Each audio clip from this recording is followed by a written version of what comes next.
and the poor, and who provides the vast majority of health insurance coverage for those people? The government, you know. So that's Medicare and Medicaid. So, so then the private health insurance gets the people who are most likely to be healthy, people who are working, and who are not poor or elderly. And then on top of that, then they can cherry pick if you're sick. Pre-existing condition, they don't have to cover you. So they've been scamming the system for decades. Yeah. This bill hopefully will reverse some of that, but it's still ongoing. You know, it's not perfect. It was a compromise from the get-go. Rudy did point out something earlier, caller. I want to just bring it up again, and that is that they're trying to cut back on payments to physicians for Medicare. Now, they did that with Medicaid, and of course in Medicaid they could just throw up a sign, we don't accept Medicaid, and that took care of that. But under Medicare there's stricter requirements for the doctor to treat you. Although the question is what quality care you're going to get. If you don't pay the doctor, he's not going to be very interested in making that quick appointment, I'll tell you. In the meantime, it's called unhooking. What's the term when you have a medical when you have a insurance program that doesn't pay the market rate? Anyway, it's unhooking with the market. It's disconnecting from the market. So you're not going to get the same kind of health care you should be getting if the doctor is properly compensated. At least I had a dentist friend down in Long Island, and he said they give me $5 for a dental to do a cavity. He said, that's absurd, it's laughable. I don't even fill out the paperwork. I take a certain number of people and just do it for them. You know, that's the way it's working. Yeah, well, so Medicaid, access to basic care for Medicaid patients actually is fairly poor in this country because the payment rates are low. Medicaid is health insurance for the poor. And so in this bill also there are increased fees to physicians for primary care. So that should help improve access to basic health care. So, and people complain, well, those Medicaid patients just go to the emergency room. Well, it's not uncommon for them not to have access to basic primary care. And so they are more likely to use the emergency room because they don't have a primary care physician. So hopefully by raising the rates to primary care physicians under Medicaid, that hopefully will improve the access for the Medicaid patients for basic primary care. On Medicare, this crazy complicated funding system that really needs to be reformed, and they keep just delaying the reform of that, and these emergency bills every month or 3 months, 6 months, they extend this. There is this out there where the fees will automatically be cut by 21% if they don't reform and they keep delaying it and delaying it and delaying it, and we're in a period right now where they're going through that, and whether it's actually going to be cut 21% or not, you know. So it's right now, I heard as of today or last night, it did pass the Senate, it has to pass the House, so it probably will be delayed another 6 months, the 21% pay cut. Yeah, so. Okay. Well, thank you, caller. It's been clarified quite a bit. It's the old saying, Pennywise and pound foolish. We that are out and have no critical condition at the moment, in the end, it's going to hurt all of us if we don't care of these people that are allowed to languish, so to speak.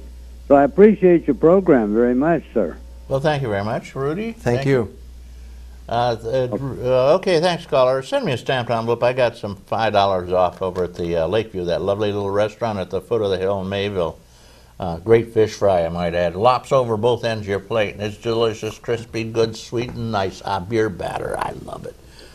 Yeah, you know, Rudy, 70% of all seniors wind up bankrupt because one or the other members of the senior partnership of the marriage requires long-term care and extensive physical medical costs, and they can't handle it because our country doesn't cover us the way that it does in any other country. Well, you want to get into that? So that gets us back to Medicaid. And, you know, we have a county where Medicaid costs just for the county are up to $220 million a year. And just about every other state in the country pays for Medicaid through federal, state dollars. But in New York State, there's a local share. And in our county, it goes up $774,000 every year. And that, if our sales tax revenues don't cover it, that then falls onto property taxes.